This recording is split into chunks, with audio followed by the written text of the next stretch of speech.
নদীমাতৃক দেশ বাংলাদেশে কৃষিকাজ থেকে শুরু করে পরিবেশের ভারসাম্য রক্ষায় নদীর গুরুত্ব অপরিসীম। একসময় এই নদীগুলো ছিল স্বমহিমায় ভরপুর, প্রাণচঞ্চল, উদার। কিন্তু এক এক করে নদীগুলো হারাচ্ছে তাদের প্রাণ, সৌন্দর্য ও অস্তিত্ব। এমনই হারিয়ে যেতে বসা দুই নদী, করতোয়া ও বাঙালি নদী। একসময় স্রোতে ভরপুর ছিল এই দুটি নদী।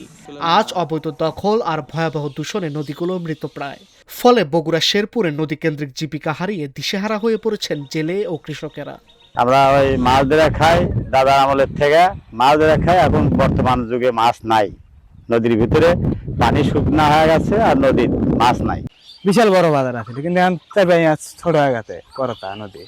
আগে সেই ওসারা ছিল, নৌকা আসছে, নৌকা নারকেল আসছে, গরু বছর আসছে, মেলা কিছু আসে এই জায়গার নিয়ে গেছে। যত পৌরসভার ময়লা আবর্জনা পরে এই জায়গা ফেলে ছোট মানে ফেল দিছে।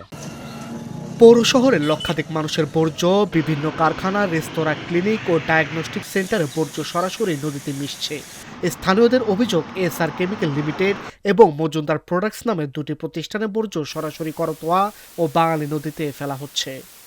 যেগুলো পানি হয় এই নদীতে, যদি কোনো বাচ্চারা যদি একদিন গোসল করে 6 মাস তার গায়ে চুলকানি থাকে।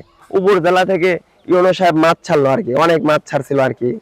মাছগুলো পরের দিনে মরে ভেসে উঠছে আর কি। আশপাশের বিভিন্ন কোম্পানি এবং শেরপুর পৌরসভার প্রায় 1.5 লক্ষ মানুষের বসবাস। এই বসবাসকারী মানুষের আবাসস্থলীর যে বর্জ্যটা, সব বর্জ্যটাই এই নদীতে এসে পড়ার কারণে নদীটা আসলে অনেকটা দূষিত হয়ে গেছে।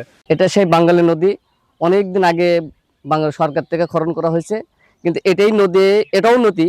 ওখান থেকে মাটি তুলে এই নদীর উপরে রাখা হচ্ছে, কিন্তু বৃষ্টিপাত আসলে আমাদের এই মাটি আবার সেই নদীর ভিতরে চলে যাচ্ছে। এতে আমাদের নদী আবার ভরাট চলে যাচ্ছে, আমাদের অনেক কষ্ট হয়ে যাচ্ছে।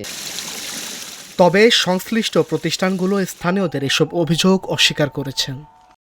আমাদের ইটিপি সার্বক্ষণিক চালু থাকে। আমরা আমাদের কারখানার সমস্ত পানিকে এখানে ট্রিটমেন্টের মাধ্যমে সকল প্যারামিটার চেক করার পর তারপর আমরা সেটাকে পাইপলাইনে দেই। আমাদের দ্বারা নদী কোনোভাবে দূষিত হয়নি। যেটা প্রোডাক্ট হিসাবে আমরা বিভিন্ন ডাইং ইন্ডাস্ট্রি এবং পেপার মিলে সেল করে থাকি। আসলে যে পণ্য আমরা বিক্রি করতেছি বা উৎপাদন করতেছি, এই উৎপাদিত পণ্য ফেলে দেওয়ার কোনো অপশন নেই। মাননীয় প্রধানমন্ত্রী এই বিষয়ে সর্বতভাবে কাজ করে যাচ্ছে এবং নির্দেশনা দিয়ে যাচ্ছে।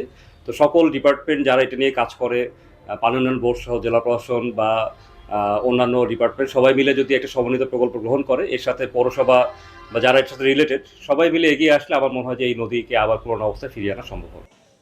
বিশেষজ্ঞ ও স্থানীয়দের মতে নিয়মিত খনন কার্যক্রম জোরদার করা না হলে চিরতরে হারিয়ে যেতে পারে করতোয়া ও বাঙালি নদী। তবে দ্রুত এবং সম্মিলিত উদ্যোগ গ্রহণ করা গেলে নদীগুলো আবারও ফিরে পেতে পারে তাদের প্রাণ, এমন প্রত্যাশাই সবার। রঞ্জন কুমারদের পাঠানো তথ্যচিত্রে ডেস্ক রিপোর্ট, আজকের পত্রিকা।